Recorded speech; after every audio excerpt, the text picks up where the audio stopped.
This is the concierge, sir. Hello, everybody, and welcome back to Concierge Confidential. I'm your host, Brian Ortega, and in today's episode, we're going to be talking about where to watch the fireworks over the summer holiday. Well, summer months, basically, and if you didn't know, we're doing fireworks every single weekend here in Las Vegas over the course of the summer in celebration of America 250. And I really like, actually, how they're doing it. They're doing it sort of in sections. So they're doing South Strip, Center Strip, North Strip, and then a big, giant 4th of July extravaganza, including all of Las Vegas Boulevard, including downtown, on July 4th weekend, which is also a Saturday. So really worked out there. So I'm also going to be reviewing a little bit from what I did last week. I ended up going to Bar Boheme during Restaurant Week and had really a good tasting of all of the really cool items that they have there, which I've been wanting to try, and give you a little review. So we're going to be getting into that coming up next. Okay, ready, so let's go ahead and dive into our topic. By the way, before we get into that, I just want to give a shout out to our 600th follower on Instagram. So I just wanted to call this out. This is Mr. Pedro. Pedro, thank you so much for listening. He says he loves the podcast, and I really appreciate you following us on the gram. So to all 600 of you that follow us on Instagram, and then all of you who follow us on TikTok, which I know we're not like as active over there, really appreciate it, guys. Every single follower really means a lot to me. It means that I'm getting to somebody, and it just means that you guys like engaging with the content. And I try my best to stay up to date as much as possible, but, you know, life. But the cool thing is, if you follow the Instagram, you were able to see on the stories a beautiful view of the Central Strip fireworks over the past weekend, which we ended up going to Alea 66, which is located at Resorts World.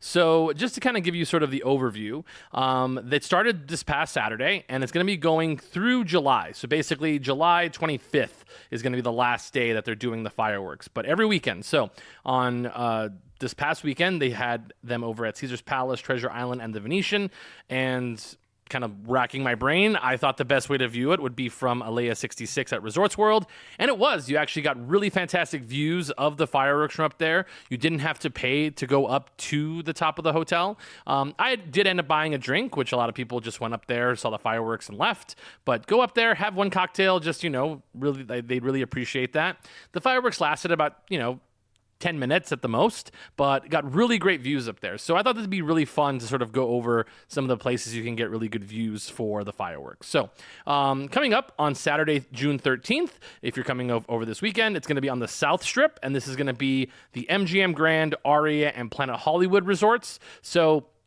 for those particular properties, there are two places that I would highly recommend to watch the fireworks from an elevated standpoint. I would highly recommend going to Skyfall. Skyfall is on the South Strip, located inside of the W Hotel, which is formerly what was it called before? The Delano, and then it was also called The Hotel. But essentially, it is where Mandalay Bay is. So it's the hotel right next to Mandalay Bay. They are connected to the inside. They're almost interchangeable. And Skyfall is going to be your best place to view the MGM Grand, Aria, and Planet Hollywood fireworks. For the most part, you're going to have a great view of the MGM Grand. It's basically unobstructed from up there. And also the Aria Hotel is going to be the next largest hotel across the way as you kind of look down the strip. You do have the New York there. Park MGM is kind of set back. And then you obviously have the Aria down the way. So that you're going to be able to get a really nice view of the tops of those buildings. And of course, Planet Hollywood as well, kind of off in the distance. If you wanted to be a little bit closer, so this is going to be interesting because you're not going to be able to look at both of them. An option, you can go over to the Waldorf Astoria, go up to the Hard Shake Lounge, which the Hard Shake Lounge is going to be on the corner of that particular hotel, the Waldorf, and oh my goodness, is this called the Waldorf? Yes, the Waldorf Astoria. And you'll be able to see the Planet Hollywood fireworks. You should also be able to see the Aria fireworks as well. Only problem is you are going to have to look up and hopefully not get, you're not going to get obstructed by your own building because it has ceiling, obviously.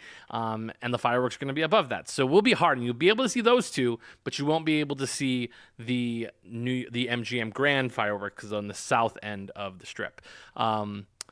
But if you'd like, this would actually be a really great option. I kind of just came up with it as I was doing this episode. Probably one of the best viewing points. I really think it's going to be the best viewing point, and I would highly recommend it, is Brewdog Brewery, which is going to be over in between the walkway between like MGM Grand and like the new South Strip, the new like Central, what's it called? The Las Vegas Boulevard Shopping Center, where the new In-N-Out is going to go. Brewdog is actually unobstructed. It's a rooftop.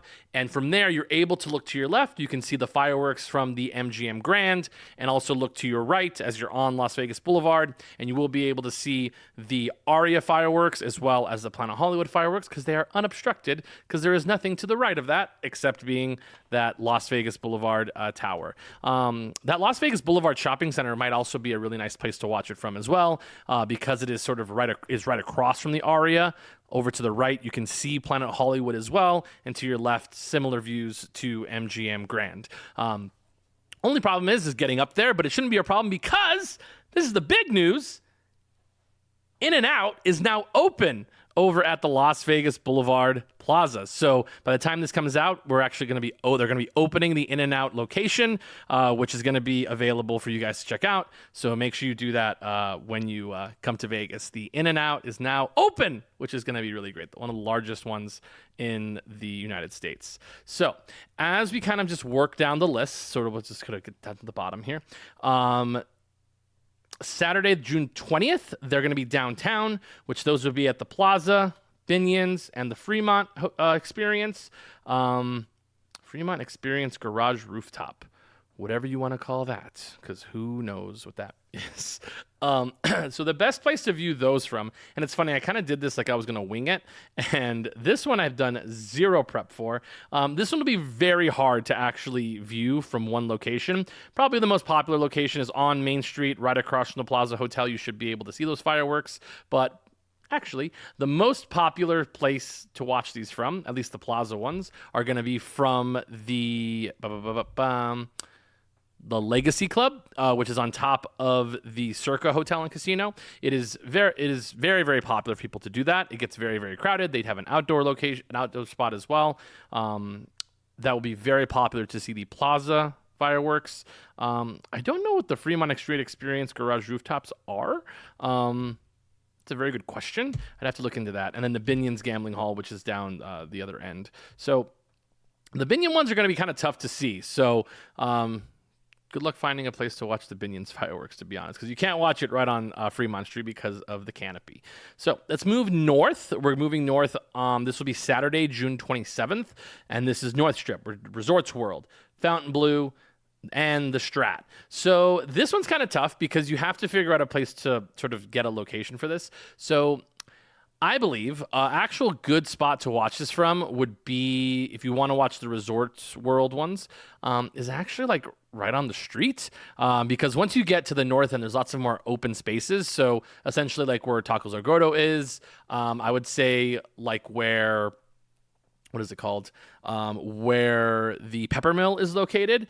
From there, you'll be able to see the you'll be able to see the Fontainebleau fireworks, the Resorts World fireworks, and off into the distance, you should be able to see the Stratosphere fireworks as well. So that'll be like kind of in front of Pepper Mill. There's that like giant, like long walkway that's unobstructed. That'll be a good place to watch it from. You can also watch it from the from the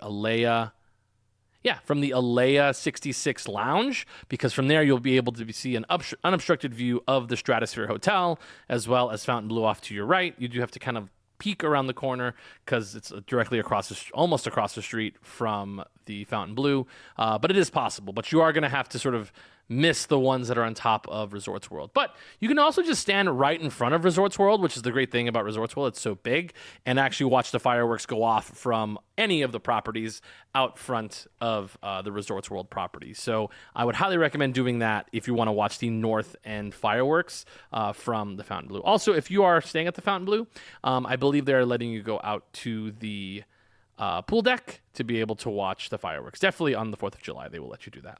So moving into July 4th, that would be our next big weekend. That is the full Strip Spectacular. We'll do a whole episode on that one for sure. But essentially, any places that I've recommended so far would be a great place to watch any of the fireworks shows, just because those are elevated views. I would say Brewdog is probably one of the best. Alea 66 is probably one of the best as well. Skyfall is definitely a top tier spot to watch the fireworks for 4th of July, as well as over at the Waldorf Astoria Hardshake and Peacock Lounge, because they have big, beautiful windows to get very nice views of the fireworks. So moving on to Saturday, July 11th, that's the South Strip again, similar as the ones I mentioned earlier, which is MGM Grand Aria Planet Hollywood. Same thing for Saturday, July 18th, that is the North Strip. So make sure you check out the locations I said for Resorts World, Fontainebleau, and the Stratosphere. And then for July 25th, it would be Caesar's Palace. There's Treasure Island and the Venetian Resort, which that would be Alea 66. So with that being said, that will be our very fast run through the fireworks show. I really enjoyed it from Alea 66 and highly recommend you guys check it out. They have live performers there. Usually like not super connected to the fireworks going on outside, but I thought that was actually a really great thing to do from up there. So I recommend if you do go to these places, get at least one cocktail just to, be nice, just because you are taking up their space, at least for 10 minutes. But it's nice. Have a drink, watch the fireworks, and have a great time. So yes, doing the fireworks on the Las Vegas Strip is actually really, really fun. This is strictly for the Strip, this entire summer series. Obviously on 4th of July, there are going to be many places in local parts of town doing fireworks, but this is specifically for Las Vegas Boulevard and downtown. Honestly, I would say the ones that are probably going to be the most spectacular are going to be the ones from I've already seen the ones from the Venetian, Caesars, and Treasure Island. Just because if you see them from the lounge that I saw them at, it is actually really, really awesome. The other ones are a little bit more difficult because they're somewhat spaced out in terms of where to see things. But I think like Brewdog would be really, really fantastic. They have such a large space up there. I get mad at myself that I don't go there more often. It's just, I'm not a huge fan of the food. But it's a great place to hang with friends. And I do think that the In-N-Out opening over at Las Vegas, that Las Vegas Boulevard complex, is actually a really cool and really big deal, to be completely honest. It's going to be so busy up there all the time, but they have so many big open air spots. Like I can't imagine what it's going to be like for New Year's Eve, which is just going to be nuts. It's really crazy. So moving on to sort of like my review, I did go to Bar Boheme, which that's going to be in the Arts District. I knew Arts District, oh my god. But I did want to try it down there just because it really gives off like the Bear vibes, if you're familiar with the show, where it's sort of like this really elevated dining experience, but kind of like not in a place you would expect that to be. We have a couple places like that. We have places like Sparrow and Wolf, Partage, obviously Bar Boheme is one of those, but we do have a lot of places that do really elevated cuisine where you wouldn't really expect them, which is very much like a local flavor to it. And I was actually assisting a guest who came up to me and asked he wanted some, something like L'Atelier Del Joe Robuchon, which is over at MGM Grand, and he wanted to do something like that, but not specifically that. So it worked out that I had been to Bar Boheme just a couple days before, so I was able to recommend that option. He also mentioned Sparrow and Wolf. If you ever mention Sparrow and Wolf to somebody on the Strip, or just anybody in general, that you're on Las Vegas Boulevard, you're a serious eater. Like, that perked my ears up because I was like, I don't even like Sparrow and Wolf, to be completely honest with you guys. It's very, very like next level dining, which I am not. I'm more for the vibes, but they are serious about their food there, and I think they also won like best new chef for the James Beard Awards, and are they at least finalists? And they're serious about their food there. So when you say that, I knew he was serious. But with that being said, Bar Boheme, really fantastic spot. If you haven't checked it out, make sure you check us out on ConcertsConfidential_LV to watch the video, where I did a review for them, lots of food. I was there for Restaurant Week, which is still in the swing of things. And it ended up being, I think a prefix was $80, which when you do that, it's really important that you get, the most bang for your buck. So I ended up getting like a a canapé, which canapés are like a little snack like you get before the dinner starts, but it's part of the price basically. And one of them was fine. It was like sort of like this salad with like fish included. I wasn't a huge fan of that one, but the one that came next to it, which was sort of like this crab cake fritter, it was so flavorful and delicious. Looked so great on the plate. It was unbelievable. 10 out of 10 on that one. That was absolutely delicious. I also had a nice little bottle of little glass of Bordeaux, trying to get my wine game on. Wine also, like wine glass or wine like glass of wine, lasts a very long time when you're eating dinner. So had that. I ended up having their. What did I end up having as their appetite? The bread. Oh my God. I would go back to Bar Boheme just for the bread. You know that scene in Ratatouille when they're like, it's not by how it looks, not how it tastes, but the sound. And it made this like beautiful like crunch when you would actually like twist it, just like it was so delicious. So the bread was awesome, and then I ended up having their escargot, which it was like on this like pastry, this very fluffy pastry, very light, and it was a wonderful kind of contrasting of flavors with this sort of like really like buttery, hearty escargot with something so light like a pastry, which is interesting because escargot is usually like it's usually pretty soft, and for that to be like the texture working against each other, that sort of like being like the meaty part of it was really, really cool. So I loved it. It was really delicious. So it's very different. Like it's weird to say like escargot is delicious, but I thought the pastry was so good and the escargot like was very buttery. That's really what you're tasting. You taste that sort of buttery taste with the pastry, all kind of works together. So really, really nice. So I also ended up having they brought out an angoletti, which had like this triple cream cheese in it, in this like tomato consomme, which I would have never really ordered on my own, but they brought it out like with compliments. I was like, cool. And it was actually really good. It was very creamy, like very rich and creamy when you bit into the angoletti. The tomato consomme thing was a new thing that was like I was trying to figure out as I was eating it, but it was sort of like not a soup, but almost like that. But the angoletti was awesome. Like you could taste sort of the pasta, but it was very delicate, very French. Where it never tasted Italian. It very much tasted very French in design, of course. So that was really good. I ended up going on getting their like duck à l'orange. Well, it's not called duck à l'orange, but that's essentially what it was. I have to put this out there. I was really disappointed that it was advertised that they were going to have a beef bourguignon, which I've always wanted to try that because I love the idea of it, very rich and like this like rustic French dish. And that was on the menu for Restaurant Week. It was also on the picture of the Restaurant Week website for that restaurant, and it was not on the menu. And this had happened before. I had gone there once. They didn't have it on the menu anymore. And now I was like, oh, maybe they'll bring it back for just Restaurant Week. They did not have it. So I was very disappointed. The beef does look really good there. Everything is, presented beautifully. It's very much like this French technique that they're really striving for. They're very serious about their service, of course, and obviously the preparations. And it's also just like a really pretty room.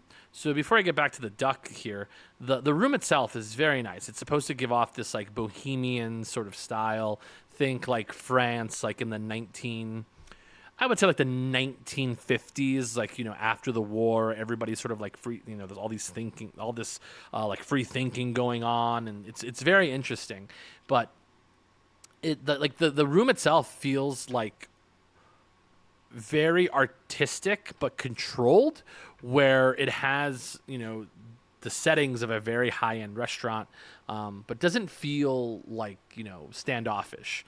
It's very approachable from the outside, and once you get inside, it does feel elevated, but like sort of part of that community. So I think it's really great. They also have a really fantastic bar on the back called Bar Boheme, which is sort of like this cool, not speakeasy, but sort of like their own little bar behind the restaurant.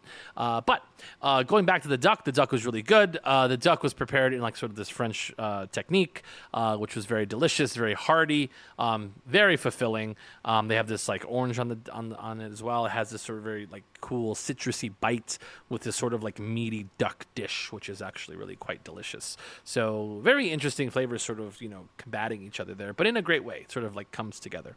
Then I had their dessert, which is their cheesecake. Their cheesecake was sort of not deconstructed because it is actually like a standard cheesecake slice with the vanilla cream on the sides with these, I believe, very expensive, very popular berries. They're called Harry's berries, something of that nature. Sliced, which were very delicious. I do not like strawberries, but I was very happy that they were sliced because I do like them on their own just like that, and they were quite delicious. I think this is a great place for like a second date, like if you're trying to like impress somebody, but you don't want to go to the strip, like you want to do something that is like very like much more approachable and feels high end, but feels also local at the same time. I do have this trouble with women that I date do not like to go to the strip, and for those of you obviously listen to this podcast, I go to the strip a lot, so that's really what I know. I'm a terrible local. I know nothing about my parts of town, at least different parts of town. So that's kind of my middle ground. Is I'll go to the Arts District. We'll go to the different bars there. A couple of the restaurants. I've never been to Esther's Kitchen. I'm sorry for all the locals who swear by it, saying it's the best thing since sliced bread. It's probably just fine. I will try to get in there and eat there because I need to show you guys, but I'm trying.